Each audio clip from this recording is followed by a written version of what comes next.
Au cours de ces instants, une émission réalisée par José Pivin qui présente aujourd'hui Aimé Césaire et l'Afrique.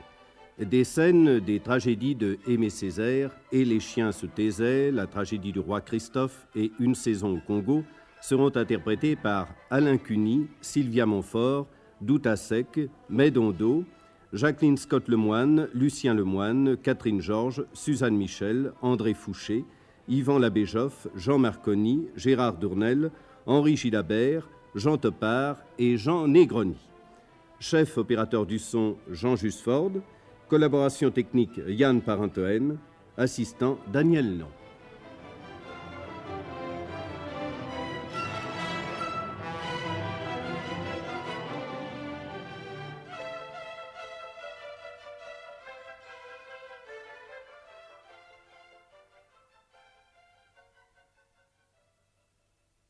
Au cours de ces instants que nous allons passer avec Aimé Césaire, nous verrons s'avancer sur les rivages d'un monde d'avenir un homme chargé des forces que peut nous apporter l'expérience ancestrale et l'hétéro propice. Aimé Césaire, pour que nous puissions mieux comprendre vos attitudes, vos démarches et vos réactions, voulez-vous nous dire si, d'après vous, il existe entre un homme noir et un homme blanc, par exemple, une différence qui va plus loin que le fait d'être né sous des climats différents et d'avoir d'autres souvenirs? Bien entendu, je pense qu'il n'y a pas d'âme noire en soi comme une sorte de substance. Seulement, je pense que les différences qu'il y a entre les hommes, entre les noirs et les blancs, par exemple, sont réelles. Elles ne sont pas biologiques, mais elles résultent de la culture. Autrement dit, elles résultent de l'histoire même des hommes confrontés avec telle ou telle difficulté. On a toujours dit qu'au fond, la grande unité humaine a été rompue lorsque s'est faite en Europe l'apparition de l'esprit scientifique, l'apparition de la logique, l'apparition de l'esprit cartésien. Enfin, on met ça sous le dos de Descartes, mais enfin, il y a tout un mouvement de pensée qui est commencé depuis très longtemps, la séparation du sacré et du profane, tout cela. Eh bien, il est clair que l'homme noir est encore l'homme d'avant cette séparation. Par conséquent, il y a chez lui une pensée, car c'est quand même une pensée, qui est d'avant le monde des catégories. Et il y a un intellectualisme moins hérissé et un contact, je crois, plus direct avec les choses, avec le monde et avec l'autre, avec l'homme. Je pense que toutes les virtualités, toutes les potentialités existent pour n'importe quel homme, mais il se trouve qu'en Europe, très vite, l'esprit a pris une direction déterminée, a été jusqu'au bout de cette direction. Alors que dans les autres collectivités, on trouve des rudiments, on trouve quelque chose qui montre une direction possible, mais enfin, il faut le reconnaître, l'esprit européen a été jusqu'au bout d'une logique bien particulière. Pour vous-même, peut-on vous demander ce qui fait que vous voulez être particulièrement africain? Je ne veux pas, je constate, et si j'écris des poèmes, c'est précisément pour essayer de prendre possession de ce moi intime, de ce moi profond, à côté duquel je ne veux pas passer.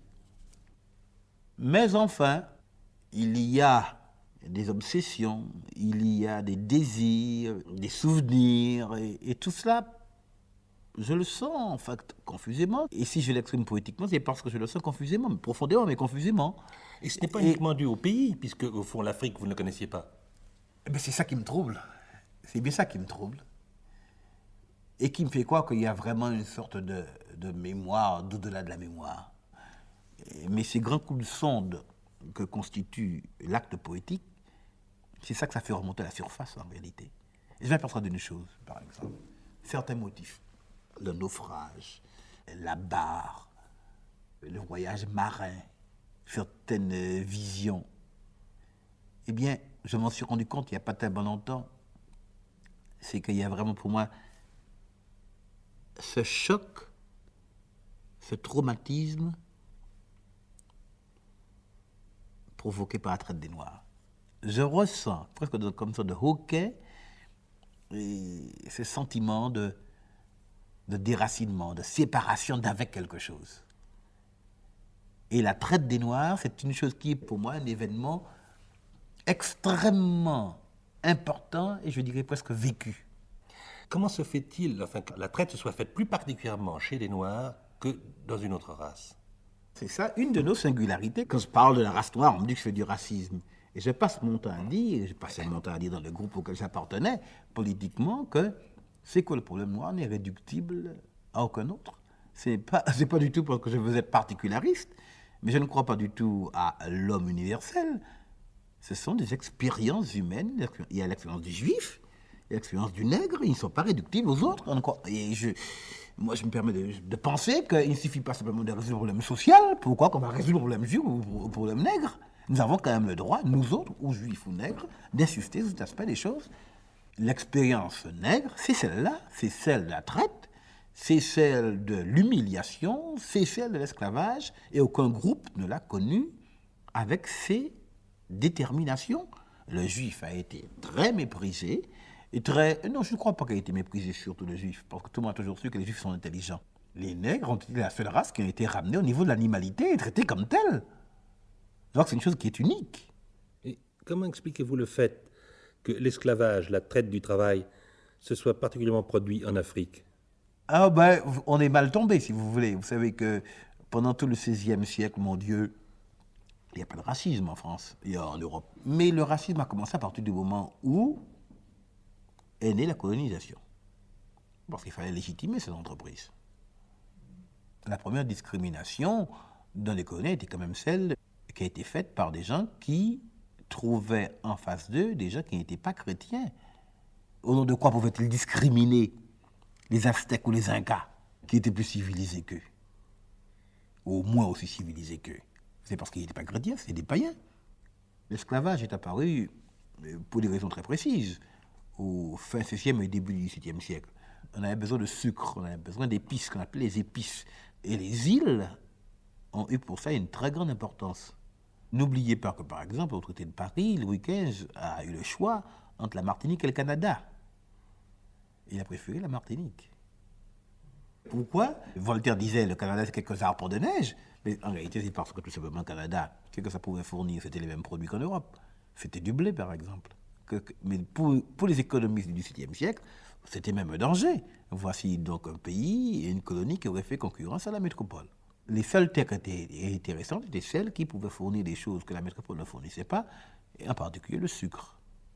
Et le sucre a été, pendant tout le XVIIIe siècle, le seul produit qui ait permis à la France d'avoir une balance commerciale excédentaire. On a commencé par introduire à la Martinique, par exemple, et en Haïti, qui s'appelait Saint-Domingue. En ce temps-là, la main-d'œuvre européenne, c'était des braves paysans de l'ouest de la France en général, qui s'engageaient pour 3 ans et ils n'ont pas tenu le coup. À ce moment-là, les Européens, ils sont abouchés avec des roitelets de l'intérieur. On leur donnait des marchandises et ils payaient en esclaves. Ben, il fallait bien légitimer cela. Donc, par conséquent, il fallait bien montrer que le nègre n'était pas un homme ou était un être inférieur. Il fallait prouver que le nègre fut une bête pour pouvoir le traiter en bête. Mais n'y a-t-il quand même pas, entre les races d'hommes, des différences d'aptitude à faire telle ou telle chose, à ressentir ceci plutôt que cela? Je ne parle pas, bien entendu, de l'aptitude à être traité en esclave ou en prisonnier de camp de concentration. Bien sûr, c'est sans doute vrai. J'accepte tout cela à une seule condition, c'est que ça ne soit pas fondé sur une biologie. Vous savez, je suis toujours braqué, je me souviens très bien des théories de Renan expliquant, et Renan, en réalité, avait bel et bien subi l'influence de Gobineau. Et Renan a bel et bien écrit que les races sont spécialisées, si vous voulez, que le blanc, c'est le guerrier, de là dire que c'est le conquérant et c'est le noble, il n'y a qu'un pas, que le jaune était avant tout l'ouvrier et que le noir était avant tout l'homme de la terre, donc par conséquent le paysan, donc l'esclave. Et c'est une des raisons pour lesquelles je suis toujours sur mes gardes lorsque on me pose des questions de ce genre-là. Ceci étant dit, il est tout à fait évident que l'histoire très différente que ces différents groupes humains ont fait naître ou se développer telle qualité plutôt que telle autre. Autrement dit, si jamais on faisait la table rase un beau jour et qu'on mettait tout le monde dans les mêmes circonstances, il est tout à fait évident que le résultat était le même, même si la couleur de la peau est différente. Tout ce que nous avons dit étant vrai, les expériences étant extrêmement différentes d'un groupe humain à l'autre, il est tout à fait évident qu'il y a, semble-t-il, malgré les variations individuelles à l'intérieur des groupes, on peut dire que il y a des qualités qui sont en moyenne plus courantes dans tel groupe d'individus, dans tel groupe humain plutôt que dans tel autre, encore une fois, étant bien entendu que cela n'a qu'une valeur d'indication extrêmement générale et l'existence même de tel et tel individu se chargeant de nuancer la vérité très générale de cette constatation. Vous avez longtemps utilisé la poésie sous sa forme la plus pure, le poème, comme moyen d'expression. Voulez-vous nous dire maintenant pourquoi vous paraissez vouloir utiliser la forme théâtrale pour vous exprimer? La forme théâtrale me permet précisément si vous voulez, de mettre la poésie à la portée des autres. À vrai dire, tout ce qui est dans mon théâtre est déjà dans ma poésie. Pour moi, j'ai toujours l'impression que j'écris un seul et même poème, et c'est la même chose. Mais enfin, par la force des choses, le mode d'exposition, si vous voulez, est différent. Donc, par conséquent, le théâtre permet au public d'appréhender plus facilement ce que je veux dire. Bon, il y a ça. Bon, probablement, je pense. Et puis enfin, il y a, si vous voulez, un peu la commande sociale, comme dirait Mayakovsky. Je considère qu'au moment où nous sommes, c'est un moment très difficile pour l'Afrique. Tant qu'il s'agissait uniquement de libérer l'Afrique du colonialisme, ça c'était la partie épique, si vous voulez, donc exaltante. Difficile parce qu'à cause des difficultés matérielles, enfin il n'y faut que du courage. Tandis qu'après la libération commence un autre stade. Bon, la liberté ou l'indépendance, on l'a, mais qu'en faire? Quelle voie choisir? Comment édifier la nation? Quel est le rôle de l'homme dans tout cela? Quel avenir on lui prépare? Comment va-t-on faire la synthèse entre le passé, la tradition et le modernisme? Va-t-on jeter par-dessus bord la tradition? Voilà, très pêle-mêle, toute une foule de problèmes que confronte à l'heure actuelle l'homme d'Afrique ou l'homme ex-colonisé. Il serait puéril de croire que la réponse est toute faite, cela n'est pas vrai. Et il me semble que ce sont ces lendemains assez amers de retomber de la ferveur. Et là, il faut plus que du courage viril, là, celui qui permet de prendre les armes, il faut autre chose. Et cela, à mon avis, ne peut de guère être traité que par le drame. Si vous voulez, je considère un peu que le théâtre, c'est la vie, mais la vie qui réfléchit sur elle-même. Eh bien, or c'est ça l'Afrique à l'heure actuelle. L'Afrique est à l'âge où elle essaye de se comprendre, où elle se cherche, et essaie de comprendre son destin. Par conséquent, l'Afrique est arrivée à l'âge de la théâtralité. Par rapport à la poésie, le théâtre a un autre avantage, si j'ose dire. C'est le fait qu'on n'est pas obligé de le lire. Ah bien sûr, c'est un formidable moyen de communication. Alors si vous voulez, je considère que le moment de l'ésotérisme est passé et maintenant il faut se faire entendre, il faut, sans renoncer à ses richesses intérieures, mais enfin il faut établir la communication. Or, c'est un moyen magnifique que celui du théâtre, surtout si on le considère comme nous l'entendons en général dans nos pays, c'est un peu comme la synthèse de tous les arts. Poésie, je ne conçois pas un théâtre qui ne soit pas vraiment poétique, hein, poésie, mais aussi chant, mais aussi danse, plastique. Quelle est la première pièce que vous ayez écrite? C'est une vieille chose déjà. Moi, j'ai écrit en 1945 un poème qui est une pièce. Ça s'appelle Les Chiens Stécieux, qui fait partie d'ailleurs des Armes Miraculeuses. Je ne l'avais même pas écrite pour la scène, mais je l'ai construit un peu comme une tragédie grecque primitive. C'est comme ça que je l'ai conçue. Et comme en France, on n'aime pas particulièrement le théâtre poétique, et ça n'a jamais été joué. Cependant, ça a intéressé les Allemands. Vous savez que les Allemands ont une sorte de boulimie théâtrale. Et puis ensuite, deuxièmement, il faut dire, ça c'est un peu péjoratif que j'ai une boulimie théâtrale, mais en plus, ils ont aussi une tradition de théâtre poétique. Pourquoi j'ai appelé ça les chiens se taisaient? Mais moi-même, je n'ai pas su pendant très longtemps. Vous savez, le personnage, c'est un rebelle. Ça s'appelle le rebelle. Il n'a pas de nom. Il est absolument indéfini. C'est la révolte, si vous voulez. Et qui marche à la mort. Et qui sait qu'il va mourir. Donc c'est déjà une tragédie. Un peu comme la tragédie de roi Christophe. Dès le premier moment, on sait que le rebelle va mourir. Et il marche à la mort. Donc vous voyez déjà l'unité avec ce que j'ai écrit par la suite. Mais pendant longtemps, je me suis demandé pourquoi donc j'ai appelé ça et les chiens se taisaient. Et finalement, je me suis rendu compte que chez moi, la mort est toujours liée au chien. Et j'ai cherché, mais pourquoi c'était toujours lié au mot chien, la mort?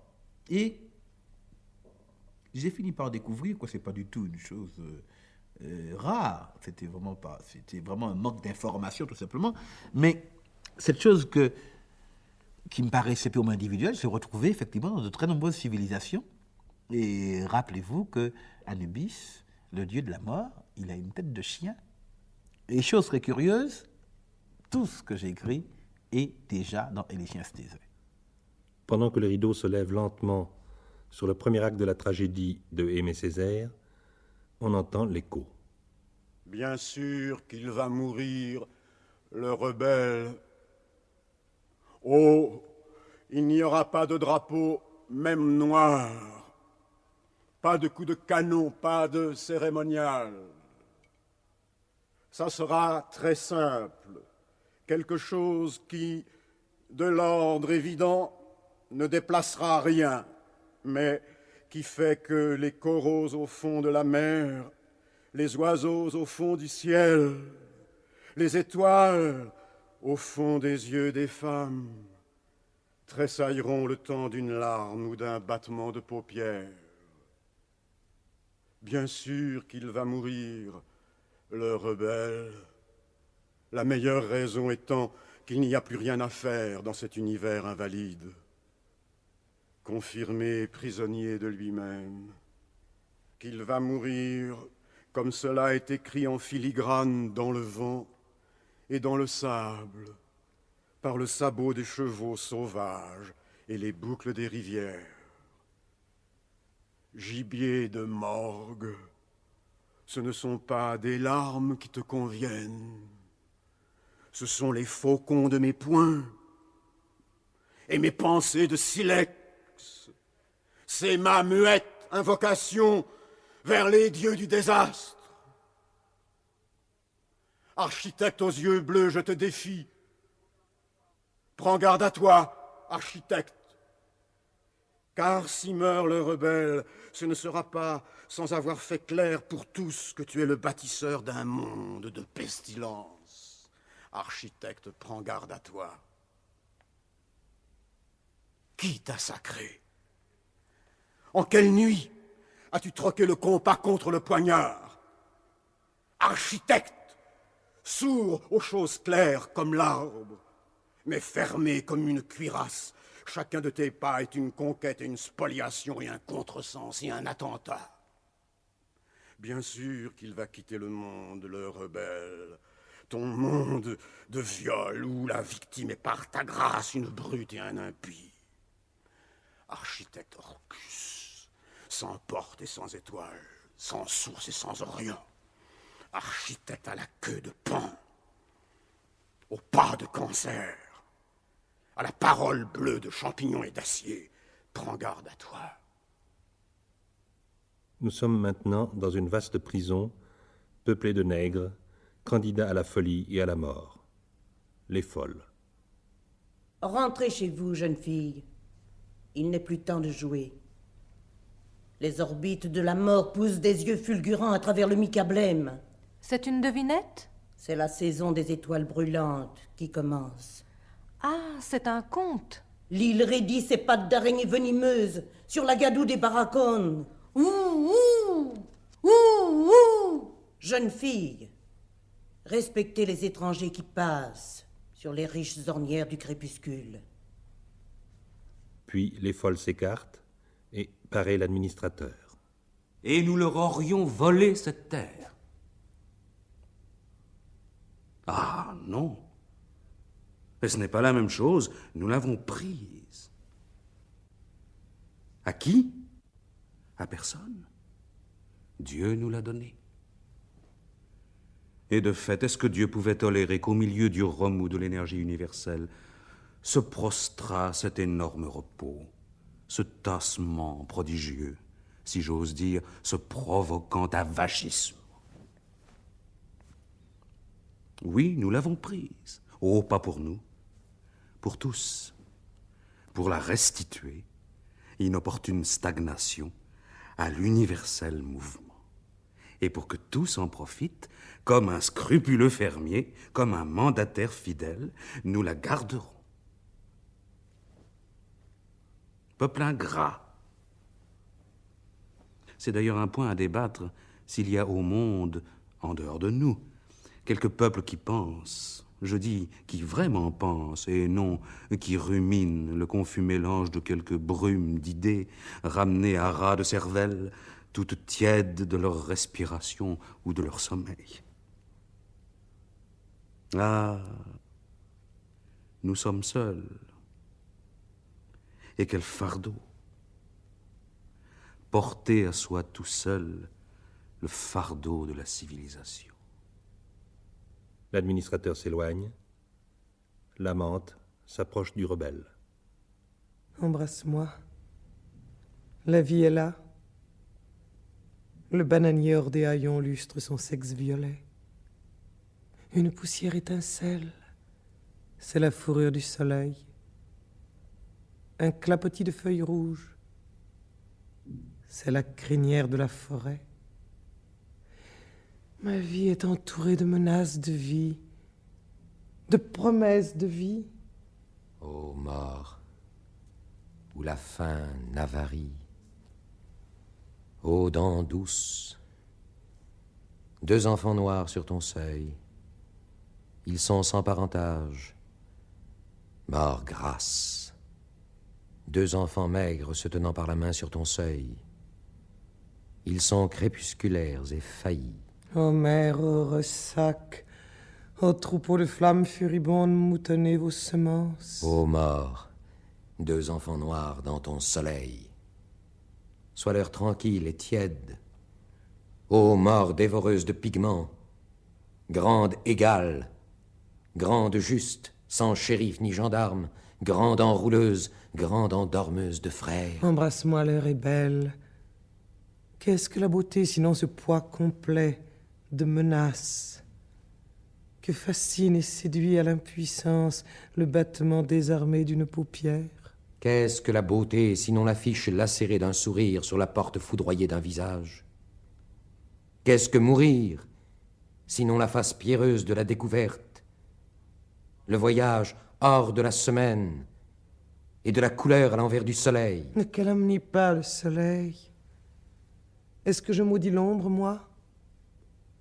Je te chéris, ombre, pêcheur des beaux crins chevelus du soleil, dans tes ruisseaux incertains, oh le vent, et ses doigts d'orpailleur attardés. Ô mort, ô reine, ô tisseuse aux bons bras, ô cardeuse, aux doigts froids sans onglets, nous sommes là devant toi, 2 râleux et cagneux au travers de la chaîne, et vers le simple silence, lancez votre navette faite de vers somptueux. Beaux doux amis, le ciel ingrat sans nous se peuplera-t-il de faucons dessillés? Les huîtres perlières sans nous, sous le couvercle du temps, apaiseront-elles de longs gestes dormants le serpentement de la blessure obscure?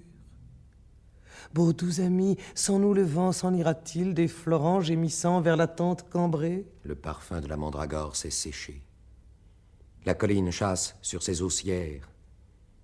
Les grands remous des vallées font des vagues. Les forêts dématent, les oiseaux font des signaux de détresse où nos corps perdus bercent leurs épaves blanchies.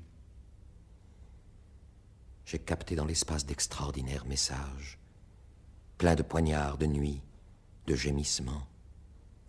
J'entends plus haut que les louanges une vaste improvisation de tornades, de coups de soleil, de maléfices, de pierres qui cuisent de petits jours étranges, l'engourdissement bu à petites gorgées. Un oiseau sans peur jette son cri de flamme jeune dans le ventre chaud de la nuit. Un grand brasier de prunelles rouges et de crabes. Un ensemencement pour voir, de mouches, de palabres, de mauvais souvenirs, de pistes de termites, de fièvres à guérir, de torts à redresser, un bâillement d'alligator, une immense injustice. Après Et les chiens se taisaient, vous avez écrit Le Roi Christophe, qui a été récemment monté à Paris par Jean-Marie Serrault. Pouvez-vous nous parler de cette pièce? Oui. Alors voilà, j'ai écrit 3 pièces. J'ai écrit Et les chiens se taisaient, j'ai écrit Le Roi Christophe et je viens de terminer Une saison au Congo. Eh bien, pour moi, ce n'est pas très différent. La fabulation peut être différente, une facette est plus ou moins éclairée, mais enfin, au fond, c'est toujours la même chose. Et je pense que c'est comme ça pour tout homme et pour tout poète. Ce sont des tragédies. Autrement dit, c'est toujours le cérémonial de la mort. C'est la marche d'un individu vers la mort. Bon. Mais dans Et les chiens se taisaient, c'est un homme tout seul avec ses fantasmes et avec ses cauchemars ou avec ses rêves. Finalement, on peut dire que c'est un homme qui incarne une valeur et qui se brise, qui se débat avec lui-même. Le Roi Christophe, c'est déjà autre chose. C'est également la marche à la mort, c'est également un homme qui se débat, et lui aussi il incarne une valeur différente, puisqu'ici c'est à la fois la liberté et le pouvoir, et qui se brise contre un obstacle. Et cet obstacle, ce n'est pas tellement un obstacle intérieur, encore qu'il y ait quand même des obstacles intérieurs, mais enfin l'obstacle majeur en la circonstance, c'est le peuple auquel il appartient. Ce n'est pas une histoire que j'ai inventée. Il n'en est rien. Le Roi Christophe, c'est un personnage très réel que j'ai rencontré au moment où j'écrivais un livre, c'est Toussaint Louverture. C'est un homme qui a existé, qui a été nommé général par les Français, et nous connaissons fort bien sa vie. Et il a régné pendant une quinzaine d'années. Et les vestiges de son œuvre existent encore en Haïti, puisqu'on peut admirer encore les ruines de son très beau château, et les ruines absolument impressionnantes, une formidable citadelle qu'il a construite dans la ville du Cap, dans le nord de Haïti. Cette vie m'avait beaucoup retenu par son pittoresque même, une vie extrêmement curieuse, presque shakespearienne. On croirait vraiment que c'est une chose qui a été inventée. Cet homme, ancien esclave, puis général de rebelle, puis président de la République, puis roi, se donnant une cour comme Louis XIV, avec une étiquette extrêmement méticuleuse, régnant sur son pays de manière despotique, puis victime d'une attaque d'apoplexie, dans une église, après des troubles hallucinatoires, et puis faire face à la révolte de ses sujets, se tirant une balle, avec d'ailleurs une très grande noblesse, enfin. Et ce personnage me paraît extrêmement curieux, d'un point de vue humain, si vous voulez. Et puis alors, en dehors de cet intérêt historique, cet intérêt psychologique, il m'a semblé que dans le Roi Christophe se posait toute une série de problèmes qui sont exactement les mêmes qui se posent à l'heure actuelle dans les pays qui étaient encore tout récemment des colonies. Vous voyez bien les événements qui se passent un peu partout. Tout ce drame humain, très largement humain, prend un relief tout particulier en Afrique. Mais j'insiste beaucoup, je crois que ce n'est pas propre à l'Afrique. Et pour ma part, moi, j'ai toujours pensé que des Christophe blancs, ils s'en trouvent, si je puis dire, à l'appel dans toute l'histoire, aussi bien l'histoire de France que l'histoire de Russie. Après tout, il m'a semblé que, par conséquent, à travers le Roi Christophe, on pouvait évoquer des problèmes très modernes et très actuels. Et nous sommes maintenant dans le palais du Roi Christophe. Vasté, baron secrétaire de Christophe, et Magny, général et duc de Plaisance, parlent au milieu de la foule des courtisans. Ce roi noir, un comte bleu, n'est-ce pas? Ce royaume noir, cette cour, parfaite réplique en noir de ce que la vieille Europe a fait de mieux en matière de cour. Mon cher Vasté, je suis un vieux soldat. J'ai commandé sous Toussaint et Dessalines, et je vous dirai tout franc que je suis mal fait à ces manières courtisanesques dont vous avez l'air de faire vos délices. Mon cher collègue, Magny, vous le duc de Plaisance, tenir ce discours. Avec nos titres ronflants, duc de la limonade, duc de la marmelade, comte de Trou-Bonbon. Nous avons bonne mine, vous pensez, les Français s'en tiennent les côtes. Homme de peu de foi. Allons, le rire des Français ne me gêne pas. Marmelade, pourquoi pas? Pourquoi pas limonade? Ce sont des noms à vous remplir la bouche, gastronomique à souhait. Après tout, les Français ont bien le duc de Foix et le duc de Bouillon. Est-ce plus ragoûtant? Il y a des précédents, vous voyez. Et quant à vous, Magny, parlons sérieusement. Avez-vous remarqué qui l'Europe nous a envoyé quand nous avons sollicité l'aide de l'assistance technique internationale? Pas un ingénieur, pas un soldat, pas un professeur. Un maître de cérémonie. La forme, c'est ça, mon cher, la civilisation. La mise en forme de l'homme. Pensez-y, la forme. La matrice d'où monte l'être, la substance, l'homme même, enfin tout. Le vide, mais le vide prodigieux, générateur et plasmateur. Que signifie ce galimatière? Il y en a un qui le comprend d'instinct. C'est Christophe. Avec ses formidables mains de potier pétrissant l'argile haïtienne, lui du moins, je ne sais s'il sait, mais mieux, il sent, la flairant, la ligne qui serpente de l'avenir. La forme, quoi. C'est quelque chose, croyez-moi, dans un pays comme le nôtre. Au diable vos rêveries d'esthéticien gourmet.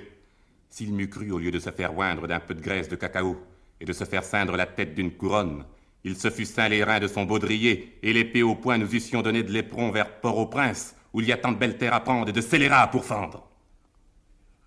Nous voici maintenant dans la villa du roi Christophe, le jour du repas anniversaire du couronnement.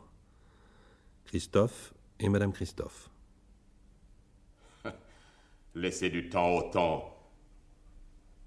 Mais nous n'avons pas le droit d'attendre, quand c'est précisément le temps qui nous prend à la gorge.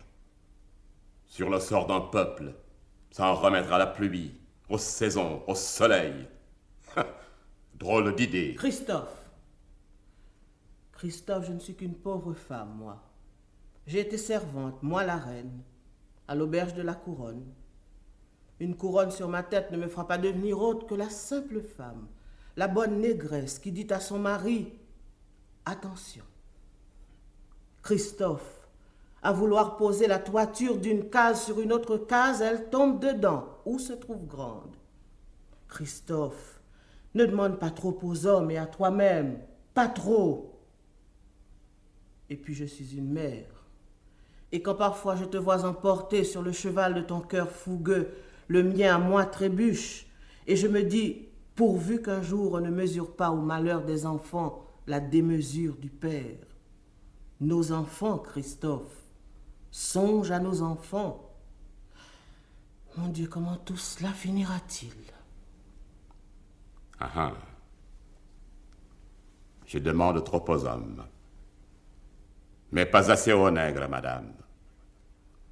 S'il y a une chose qui, autant que les propos des esclavagistes méritent, c'est d'entendre nos philanthropes clamer, dans le meilleur esprit sans doute, que tous les hommes sont des hommes et qu'il n'y a ni blanc ni noir. C'est penser à son aise et hors du monde, madame. Tous les hommes ont même droit. J'y souscris. Mais du commun lot, il en est qui ont plus de devoirs que d'autres. Là est l'inégalité, une inégalité de sommation. Comprenez-vous? À qui fera-t-on croire que tous les hommes, je dis tous, sans privilège, sans particulière exonération, ont connu la traite, la déportation, l'esclavage, le collectif ravalement à la bête, le total outrage, la vaste insulte, que tous, ils ont reçu plaqué sur le corps, au visage, niant crachat. Nous seuls, madame, vous m'entendez? Nous seuls les nègres. Alors, au fond de la fosse, c'est bien ainsi que je l'entends, au plus bas de la fosse. C'est là que nous crions, de là que nous aspirons à l'air, à la lumière, au soleil.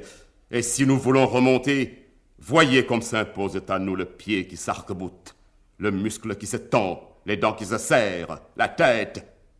Oh, la tête large et froide.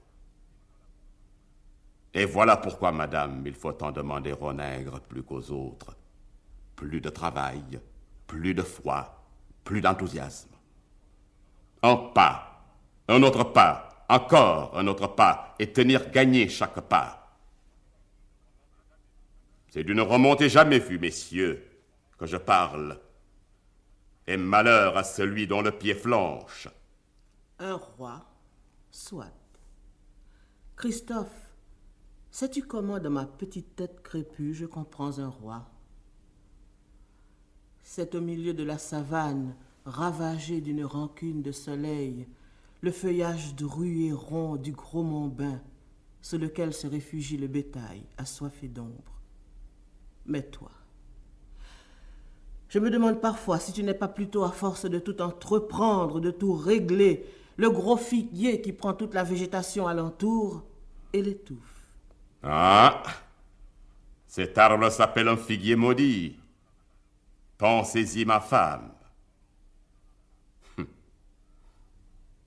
Ah, je demande trop au nègre. Tenez, écoutez. Quelque part dans la nuit, le tam-tam bat. Quelque part dans la nuit, mon peuple danse. Et c'est tous les jours comme ça, tous les soirs. L'ocelot est dans le buisson, le rôdeur à nos portes, le chasseur d'hommes à l'affût, avec son fusil, son filet, sa muselière. Le piège est prêt. Le crime de nos persécuteurs nous cerne les talons, et mon peuple danse. Ah, mais qui donc m'offrira plus qu'une litanie de prêtres, plus qu'un éloge versifié, plus qu'un boniment de parasite, plus que les prudences d'une femme? Je dis quelque chose qui, ce peuple au travail, mette, quelque chose qui éduque. Non, qui édifie ce peuple. Il y a, je crois, certaines qualités importantes de caractère que tout le monde s'accorde à trouver chez les peuples noirs. Tous les explorateurs qui ont été en Afrique, les premiers, et pas ceux qui ont été les fourriers des colonialistes, mais les premiers ont toujours insisté beaucoup sur la gentillesse des gens. Et cette gentillesse, pas seulement gentillesse de manière, courtoisie, mais vraiment une profonde bonté. Lorsque les voyageurs arabes arrivent jusqu'au Mali, et ils parlent de la bonté et de l'esprit de justice des gens. Lorsque les explorateurs anglais, les frères Linder, arrivent dans une partie de ce qui constitue à l'heure actuelle le Mali, ils sont frappés par les mêmes qualités. Et il raconte dans quelles circonstances il a été sauvé par une femme qui accueillait le blanc fatigué, qui l'a reçu, qui l'a soigné, qui l'a nourri, et qui lui a chanté des chansons et qui lui doit la vie. Par conséquent, je crois que c'est vrai, c'est un trait de caractère.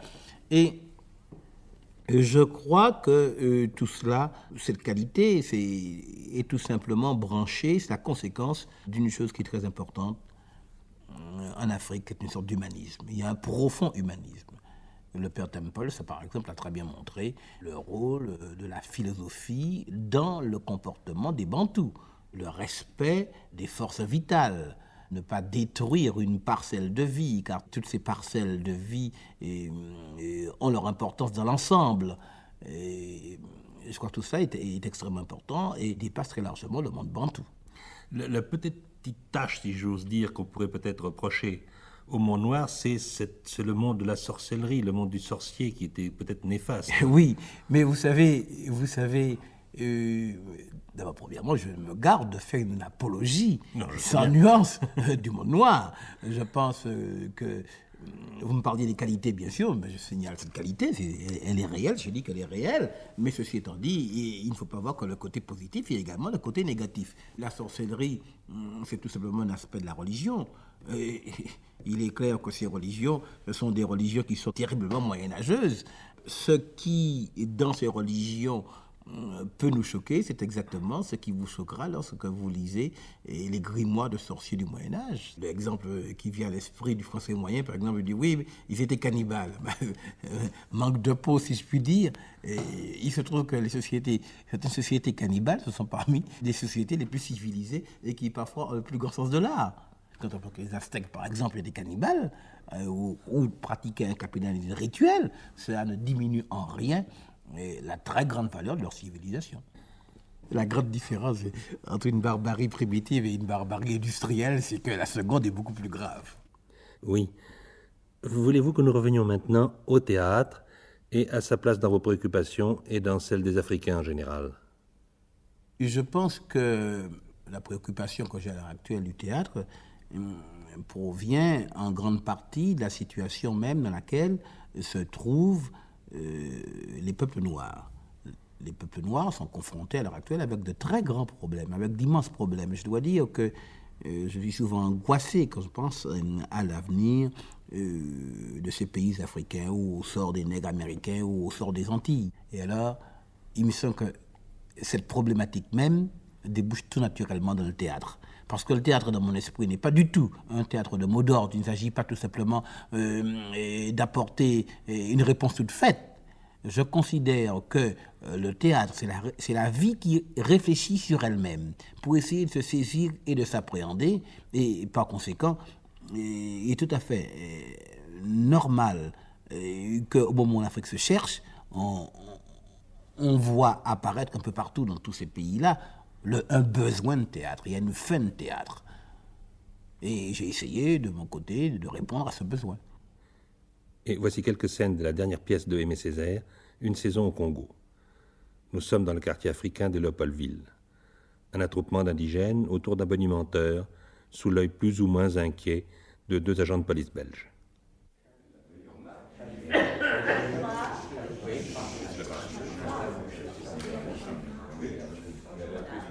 Les enfants, les Blancs ont inventé beaucoup de choses et ils vous ont apporté ici et du bon et du mauvais. Sur le mauvais, je ne m'étendrai pas aujourd'hui. Mais ce qu'il y a de sûr et de certain, c'est que parmi le bon, il y a de la bière. Eh oui, mais buvez, buvez donc. D'ailleurs, n'est-ce pas la seule liberté qu'ils nous laissent? On ne peut pas se réunir sans que ça se termine en prison. Et le tout à l'avenant. Meeting, prison. Écrire, prison. Quitter le pays, prison. Mais voyez vous-même, depuis un quart d'heure que je vois harangue et leurs flics me laissent faire. Et je parcours le pays de Stanleyville au Katanga et leurs flics me laissent faire. Motif, je vends de la bière. Et je place de la bière. Si bien que l'on peut affirmer que le boc de bière est désormais le symbole de notre droit congolais et de nos libertés congolaises. Mais attention, et oui, comme il y a dans un même pays des races différentes, comme en Belgique même, ils ont leurs Flamands et leurs Wallons, et chacun sait qu'il n'y a pas pire que les Flamands, il y a bière et bière, des races de bière, des familles de bière. Et je suis venu ici parler de la meilleure des bières du monde, la Polar. Polar, la fraîcheur des pôles sous les tropiques. Polar, la bière de la liberté congolaise. Polar, la bière de l'amitié et de la fraternité congolaise. Oui, mais j'ai entendu dire que la Polar rend impuissant. Que la Polar diminue le ngolo. Répondez à cela, monsieur. Remarquez, citoyens, que je ne réponds pas à votre provocation par la provocation et que je ne vous demande pas de m'envoyer votre femme ou votre sœur. Oh, celui-là, c'est un mal. Hé, je me tourne vers les filles que voilà. Ces beaux brins de filles, et je leur pose la question. Allons, mes filles, mes plaisantes au clair sourire, mes filles au ventre souple de serpent. Ne répondrez-vous pas? Les 2 policiers. Pas mal son boniment. Il a du bagou. Oui, mais inquiétant. Son boc de bière est une vraie boîte à malice. Qu'est-ce qu'il en sort? Je vais lui en toucher 2 mots. Fais pas gaffe. Il faut vendre la Polar. Tu sais qui est le patron de la Polar. Et comment veux-tu que je le sache? Moi, je sais seulement que ce nègre est dangereux. Ah, tu es jeune. Je te le dis, derrière Polar, il y a le Minure. Mais oui, le ministre du Congo. Ça te chiffonne. Mais c'est comme ça. Alors, tu comprends? Allez, viens, on va prendre une chaume. Moi, je veux bien, mais donne quand même le nom du pèlerin. Quelque chose me dit qu'on en aura besoin. Il est fiché, rassure-toi. Son nom, Patrice Lumumba. Autre scène, entre le roi Basilio et le général Massens. Ce peuple barbare, jadis terrassé par la rude poigne de Boulamatari, nous l'avons pris en charge. Et oui, la Providence nous a commis ce soin. Et nous l'avons nourri, soigné, éduqué. Si nos efforts ont pu vaincre leur nature, si nos peines rencontrent salaire par cette indépendance qu'aujourd'hui je leur apporte, nous allons l'éprouver. Qu'ils fassent donc l'essai de leur liberté. Ou bien ils donneront à l'Afrique l'exemple que nous-mêmes donnons à l'Europe, celle d'un peuple uni, décent, laborieux, et l'émancipation de nos pupilles nous fera dans le monde quelque honneur, ou bien la racine barbare, alimentée dans le puissant fond primitif, reprendra sa vigueur malsaine étouffant la bonne semence inlassablement semée pendant 50 ans par le dévouement de nos missionnaires. Et alors? Et alors? Nous aviserons en temps utile, Massens. Faisons plutôt confiance à la nature humaine, voulez-vous? Vous savez, Majesté, que je ne suis guère enthousiaste de ces expériences, lesquelles portent au demeurant la marque de la hardiesse et de la générosité qui caractérise le génie de votre Majesté. Mais puisque vous le voulez, dis-moi, cette liberté dont ils ont fumé le mauvais chanvre et dont les émanations les enivrent de si déplorables visions, qu'ils sentent, qu'ils la reçoivent, et non qu'ils la conquièrent. Majesté, je ne les crois pas si obtus qu'ils ne sentent toute la différence qui sépare un droit qui leur serait reconnu d'un don de votre munificence royale. Rassurez-vous, Massens, je leur marquerai dans les formes les plus expresses. Mais les voici. Arrive Kala Loubou, s'adressant à la foule. Monsieur le premier bourgmestre. Oh, excusez-moi, c'est monsieur le premier ministre que je veux dire. Mon souci est que les choses se passent bien. Je veux dire convenablement. Les règles de la politesse nous en font un devoir. Les règles de la politique. Le temps serait mal choisi de plaintes, de récriminations, de paroles tonitruantes et malsonnantes. L'enfantement se fait dans la douleur. C'est la loi. Mais quand l'enfant naît, on lui sourit. Je voudrais aujourd'hui en Congo tout sourire. Ah, mais voici le roi. Vive le roi! Sire, la présence de votre auguste majesté aux cérémonies de ce jour mémorable constitue un éclatant et nouveau témoignage de votre sollicitude pour toutes ces populations que vous avez aimées et protégées. Elles ont reçu votre message d'amitié avec tout le respect et toute la ferveur dont elles vous entourent et garderont longtemps dans leur cœur les paroles que vous venez de leur adresser en cette heure solennelle. Elles sauront apprécier tout le prix de l'amitié que la Belgique leur offre. Elles s'engageront avec enthousiasme dans la voie d'une collaboration sincère. Quant à vous, Congolais, mes frères, je veux que vous sachiez, que vous compreniez que l'indépendance, amie des tribus, n'est pas venue pour abolir la loi ni la coutume. Elle est venue pour les compléter, les accomplir et les harmoniser. L'indépendance, amie de la nation, n'est pas venue davantage pour faire regresser la civilisation. L'indépendance est venue, tenue par la main, d'un côté par la coutume, de l'autre par la civilisation. L'indépendance est venue pour réconcilier l'ancien et le nouveau, la nation et les tribus. Restons fidèles à la civilisation, restons fidèles à la coutume, et Dieu protégera le Congo. Lumumba se dresse. Moi, sire, je pense aux oubliés. Nous sommes ceux que l'on posséda, que l'on frappa, que l'on mutila. Ceux que l'on tutoyait, ceux à qui on crachait au visage. Boy cuisine, boy chambre, boy comme vous dites, lavandière. Nous fûmes un peuple de boy, un peuple de Wibwana, et qui doutait que l'homme pût ne pas être l'homme n'avait qu'à nous regarder.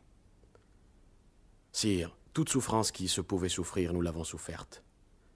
Toute humiliation qui se pouvait boire, nous l'avons bu. Mais, camarades, le goût de vivre, ils n'ont pu nous l'affadir dans la bouche. Et nous avons lutté avec nos pauvres moyens. Lutté pendant 50 ans. Et voici, nous avons vaincu. Notre pays est désormais entre les mains de nos enfants. Nôtre ce ciel, ce fleuve, ces terres. Nôtre le lac et la forêt. Nôtre Karasimbi, Nyaragongo, Nyamarujira, Mikeno. Et aux montagnes montées de la parole même du feu. Congolais, aujourd'hui est un jour grand. C'est le jour où le monde accueille parmi les nations Congo notre mère et surtout Congo notre enfant. l'enfant de nos veilles, de nos souffrances, de nos combats. Camarades et frères de combat, que chacune de nos blessures se transforme en mamelle, que chacune de nos pensées, chacune de nos espérances soit rameau à brasser l'air à neuf.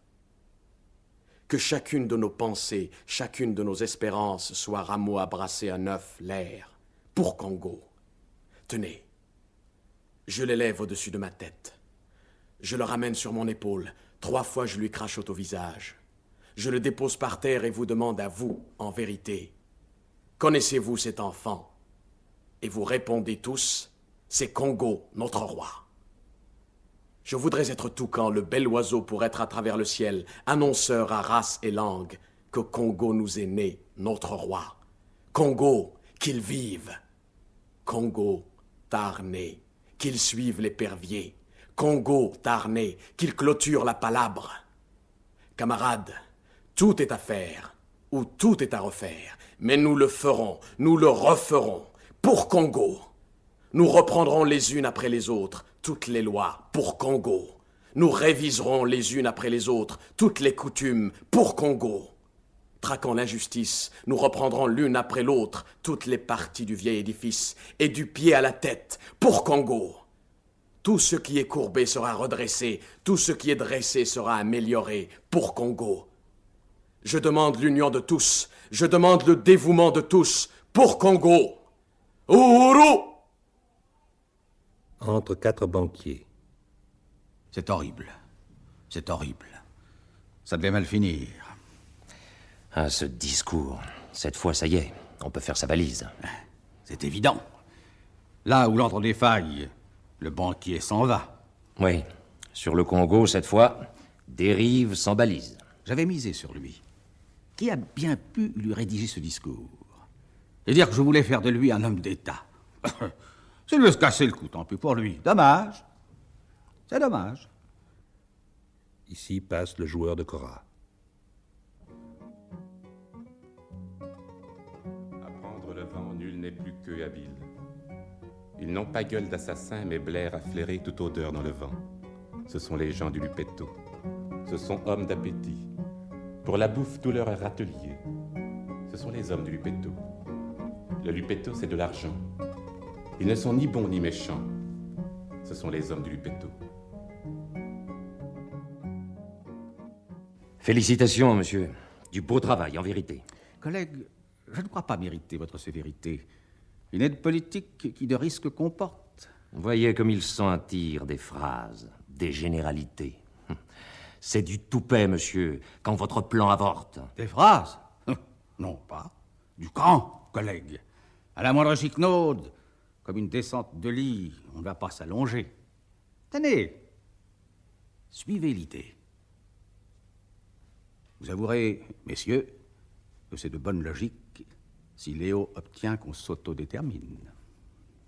Quelle est, d'après vous, la participation de l'art noir dans le monde, dans notre civilisation, dans l'évolution de notre civilisation? Il me semble que l'art noir est arrivé à un moment très précis et où vraiment on avait besoin. Si l'art noir n'avait pas existé, de grands artistes européens l'auraient inventé.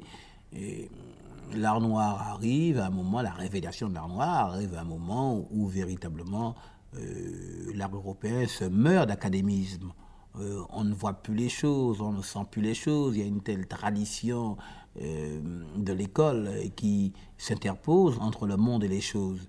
Et l'art noir arrive brusquement, fait éclater tous les poncifs, donne une sorte de fraîcheur à la vue et en même temps montre que par-delà tous les académismes, ce qui est vraiment la chose essentielle, c'est le rythme, ce rythme corporel, ce rythme des choses. Mais je crois que c'est le service que l'art noir a rendu à l'art européen.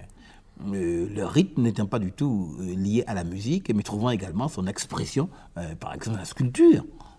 D'habitude, la tradition a tendance à séparer l'homme de la nature, alors que les pays noirs, qui je crois quand même sont des pays de grande tradition, je crois que leur tradition a gardé ce particularisme de ne pas séparer l'homme de la nature. J'insiste beaucoup sur cette chose. Je crois que cette grande connivence, la plupart des sociétés noires l'ont maintenue. Je me rappelle un poème de Birago Diop qui disait « Écoute plus souvent les êtres que les hommes, les choses que les hommes ». Et cela signifie qu'il y a une sorte de communion entre l'homme et la nature. En Nigeria, quand un bûcheron veut abattre un arbre, il commence par faire une petite prière à l'esprit de l'arbre. En lui demandant pardon, il dit « Je serai bien sûr obligé de t'abattre, mais en fait, je te demande de me pardonner. » Eh bien, tout ça peut paraître puéril, mais cela me paraît traduire une chose qui est extrêmement profonde, c'est le respect de ce monde dans lequel nous vivons et cette impression qu'il n'y a pas une coupure, une séparation entre l'homme et le monde. Je pense que le peuple africain, n'ayant pas perdu ce contact avec la nature, ce contact que la plupart des peuples occidentaux ont perdu, a donc au fond pour lui une force que les peuples occidentaux n'ont pas, qui doit lui permettre peut-être une évolution au-delà de l'occidentalisme. C'est ce que je souhaite. C'est ce que je souhaite, non sans terreur, non sans appréhension, car il y a de telles forces qui sont déchaînées, la machine est une telle force, la politique de puissance est une telle force. Parfois, on se prend à avoir peur. Est-ce que le monde ne sera pas, tôt ou tard, qu'on le veuille ou non, bon gré, mal gré, une immense Amérique, l'Amérique étant telle qu'elle est. Oui, mais à côté des craintes, il y a naturellement des espoirs. Qu'est-ce que vous souhaiteriez pour l'avenir de l'Afrique? Ce que j'aurais souhaité d'abord, c'est que l'Afrique garde sa foi en elle-même, que l'Afrique ne s'américanise pas, qu'elle ne se vulgarise pas.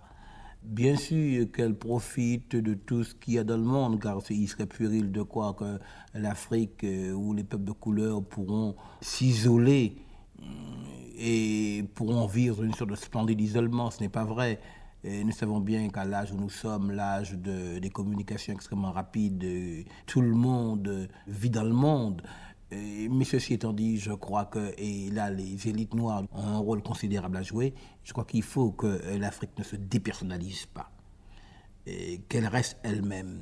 Je crois que cela est possible. Nous avons de grands exemples, celui du Japon par exemple. Le Japon qui est un des plus grands pays industriels du monde, mais qui a su conserver son âme et son particularisme. Israël aussi. Eh bien, je crois qu'il faut que l'Afrique s'inspire de ces exemples-là et que tout en améliorant les conditions de vie de l'homme, elle ait pour souci de préserver ce qui fait la valeur de sa civilisation, cet humanisme fondamental dont je parlais tout à l'heure, ce sens de l'homme, ce sens du monde qui a donné naissance à cet art si magnifique. Et puisque vous avez parlé d'armes noires, donc un peu d'impression générale, voulez-vous que nous parlions maintenant de foule noire? Ah, une foule noire, moi je me rappelle très bien, enfin je pense à un exemple très particulier, ce sont les foules qui se réunissent à la Martinique, par exemple pour le carnaval ou bien pour des meetings politiques. Eh bien, ce qui frappe, c'est la vitalité, une prodigieuse vitalité, une allégresse du corps, qui transcende, qui métamorphose littéralement ces individus. On a l'impression véritablement que par la foule portée à son incandescence, on a vraiment l'impression que l'individu lui-même entre en état de grâce. Et ces foules, d'ailleurs, qui sont extrêmement gaies, sont toujours extrêmement bonnes. Il me semble même que le fait d'être ensemble, contrairement on parle de fureur bestiale, en général, c'est tout à fait le contraire dans ces pays-là, à la Martinique en particulier, tout au moins, puisque je parle d'un exemple que je connais bien. Il me semble que l'allégresse domine le tout et la plupart des foules que j'ai vues sont des foules joyeuses, détendues, exaltées et presque désarmées, le cœur désarmé. Et ce sont des foules dansantes. Très naturellement, c'est une danse. Il n'est pas question d'une marche, mais le défilé politique, le défilé populaire devient une danse.